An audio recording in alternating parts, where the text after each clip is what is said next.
ሰላም ተማሪዎች እንዴት ናችሁ? ዛሬ በአዲስ መረጃ ተገናኝተናል። በዚህ ቪዲዮ የምንመለከተው ወይም ሼር የማድረግላችሁ መረጃ አወዛጋቢ ስለሆነ የ2017 ኢንትራንስ ውጤት፣ በተጨማሪ ደግሞ የፍሬሽማን ምደባና የትምህርት ሚኒስቴር አዲስ ስለወጣው ህግ ሙሉ መረጃ በዚህ ቪዲዮ ይዤላችሁ መጥቻለሁ። ከእናንተ የሚጠበቀው ቪዲዮ ላይክ፣ ቻናሉን ሰብስክራይብ ማድረግ ነው እና ወደ መረጃው ከማለፋችን በፊት እነዚህን ሁለት ቲክቶክ ቪዲዮዎች አይተን እንመለስ።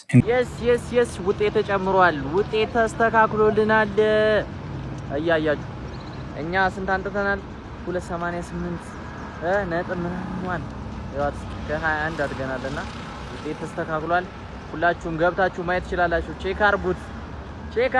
ምንድነው የተፈጠረው? ውጤቱ ላይ ያለፈ ወደቀ። ተመልከቱ። 302 ነበር መጀመሪያ፣ አሁን 298.58 ነው ያመጣው። ምንድነው የተፈጠረ ያለው? ያለፉ ልጆችም ድጋሚ እየወደቁ ያሉት የ12ኛ ክፍል ውጤት እጅግ አነጋጋሪ እየሆነ መጥቷል። ማን ነው እንዲህ እያደረገ ያለው? እንደምትመለከቱት 302 ነበር መጀመሪያ ያመጣው፣ ኬሚስትሪም ያመጣው 55 ነበር። ውጤት የተሻሽሏል ብሎ ሲገባ መጀመሪያ ካለፈበት ከ302 ውጤት አንሶ 298.58 የኬሚስትሪ ውጤቱም እንዲሁ ቀንሶ በ4.51.25 ነው የሆነው። ማን ነው ጥፋተኛው? ሲስተሙ ምን እያደረገ እንደ አይነት ስህተት እንዴት ዝም ይባላል? ውጤት ከመለቀቁ በፊት እንዴት አይጣራም? ተመልከቱ። ሌሎችን ትምህርቶችን ልጁ ያመጣው ከ80 በላይ ነው። ፊዚክስን ተመልከቱ 45። እንዴት እንዲህ አይነት ክስተት ሊፈጠር ይችላል? ሌላው ጥያቄ ደግሞ ባልተለመደ ሁኔታ ውጤቶችን በነጥብ ቤት ማስቀመጥ ተጀመረ። በተጨማሪም ሂስትሪን ተመልከቱ። ልጆች የተፈተኑት ከመቶ ነው። ስለዚህ አንድ የመቶ ጥያቄ እንግዲህ ታርሞ እንዴት በነጥብ ቤት ሊመጣ ይችላል? እንደምትመለከቱት 59.18 ነው የመጣው።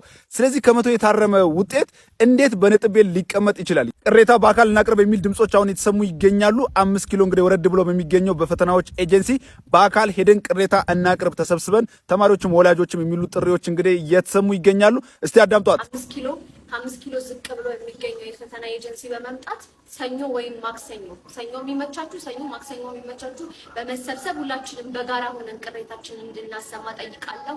የለፉና ያጠኑ ተማሪዎች ውጤታቸው በአግባቡ መቀመጥ አለበት። በሲስተም ችግር ወይም ደግሞ በግለሰቦች ችግር ውጤታቸው ተቀንሶ መቀመጥ የለበትም። ስለዚህ ፎሎ በማድረግ ሪፖስት በማድረግ ይህን ቪዲዮ አሰራጩ።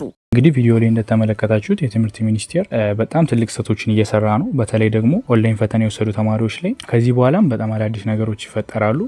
ራሳችሁን ዝግጁ አድርጋችሁ ጠብቁ። ምንም ውጤታችሁ ሊሆን እርግጠኛ መሆን ራሱ በጣም ከባድ ነው እና የትምህርት ሚኒስቴር በዚህ ዙሪያ አዲስ መግለጫ ይሰጣል ብዬ አስባለሁ እንደግል። ምክንያቱም ከዚህ በፊት ላይ የወጣቸው ቁጥሬ መረጃዎች በሙሉ እየተዛቡ ይገኛሉ እና ከዚህ ርዕስ ሳንወጣ እንደሚጨምርላችሁ ነገር የሻሊ ደግሞ ኦንላይን ፈተና ወስዳችሁ ቅሬታ ያላችሁ ተማሪዎች ከቻላችሁ ቦታው ድረስ በመሄድ ቅሬታችሁን አቀርቡ። ምክንያቱም ኮምፕሌንት እንዶ እንደምትመለከቱት ክሎዝድ ብሏል። አቅራቢያችሁ ካለው ወይም የምትችሉ ከሆነ ቦታው ላይ እየሄዳችሁ ቅሬታችሁን ብታስገቡ በግሌኔ ሰጀስት አደርጋችኋለሁ። ወደ ቀጣዩ መረጃ ስናልፍ ደግሞ ስለ ፍሬሽማን ፕሌስመንት ወይም ስለ ዩኒቨርሲቲ ምደባ ነው። እንግዲህ ስለ ዩኒቨርሲቲ ምደባ ምንም የወጣ አዲስ መረጃ የለም። ነገር ግን ዩኒቨርሲቲ ምደባ የሚደረገው የተማሪዎች ቅሬታ ተሰምቶ ካለቀ በኋላ ትክክለኛ ቁጥራዊ መረጃ ከወጣ በኋላ ያለፈን የወደቀው በግልጽ ከተጣራ በኋላ ነው እና ያ ነገር አሁን ላይ ምንም በግልጽ አልተቀመጠም።